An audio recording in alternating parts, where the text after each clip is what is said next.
खुशियाँ आ गई। ओम शांति। आज नवरात्र का 5वां दिन है और भारत भर में स्कंद माता का पूजन हो रहा है। स्कंद माता जिसकी गोद में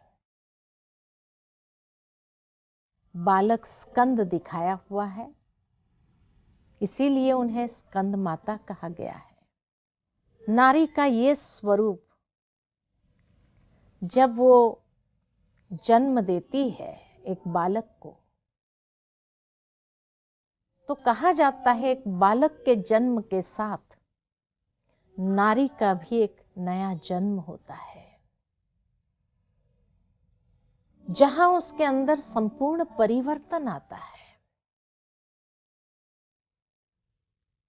ममता जागृत होने लगती है, वात्सल्य भाव जागृत होता है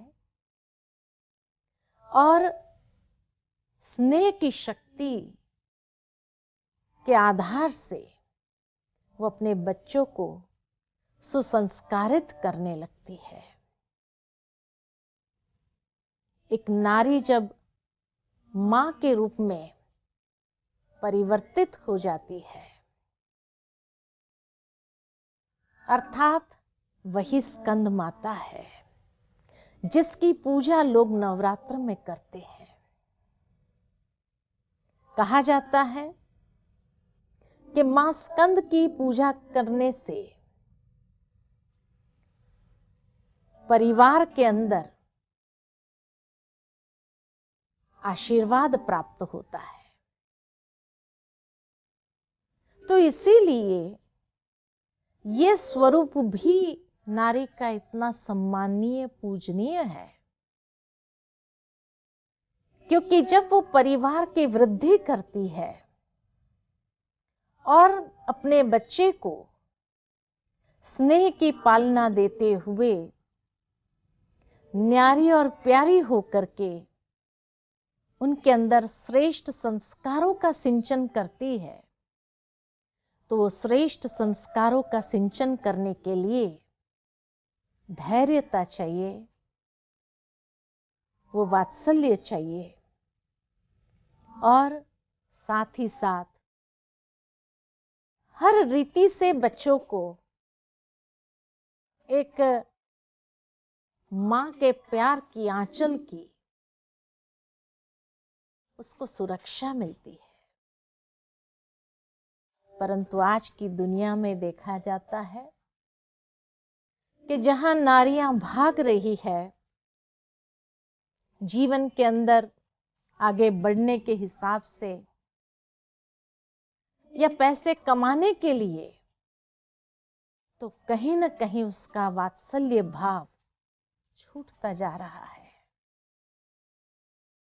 और वो वात्सल्य की कमी होने के कारण जिस तरह का संस्कार बच्चों के अंदर आना चाहिए वो संस्कार दे नहीं पा रही है। और इसीलिए वो परिवार का सृजन तो कर लेती है, लेकिन स्नेह और संस्कारों की पालना न होने कारण वही बच्चे उस माता पिता का नाम बदनाम करने में भी देर नहीं करते।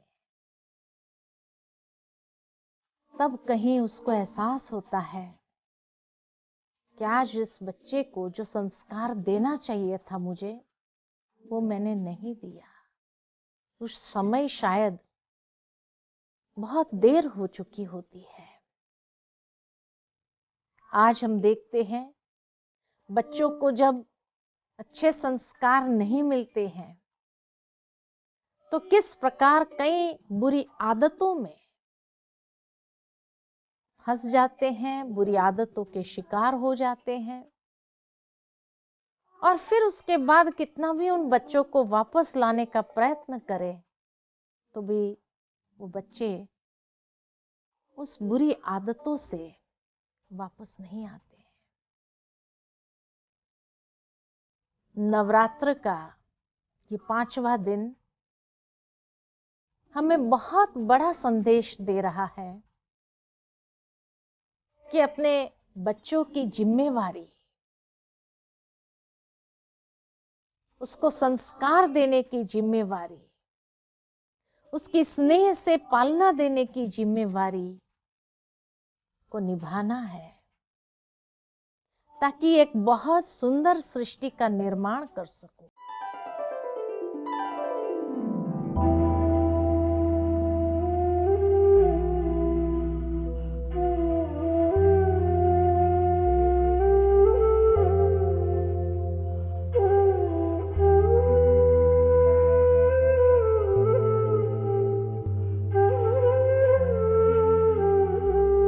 ओम शांति। परमात्मा शिव की 9 शक्तियों को स्वयं में धारण किए हुए अष्टभुजाधारी मां दुर्गा की सच्ची आराधना के लिए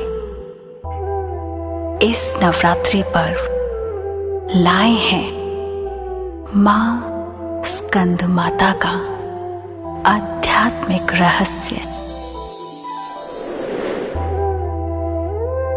मां दुर्गा का 5वां स्वरूप मां स्कंद माता, जिन्हें आदि शक्ति भी कहा जाता है, इन्होंने निराकार परमात्मा शिव को अपनी संतान मानकर अपना बुद्धि योग सदा उनसे लगाकर रखा।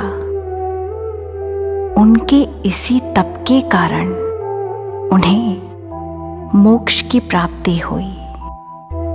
इसलिए जो आत्मा मां स्कंद माता के समान परमात्मा शिव को अपना पुत्र मानकर योग लगाएगी, तो उसे इस दुनिया में रहते सर्व दुखों से मुक्ति मिल जाएगी। तो चलिए आज के दिन मां स्कंद माता के समान हम सभी निराकार परमात्मा शिव को अपने पुत्र के रूप में याद कर उनका स्वरूप बने। ओम शांति।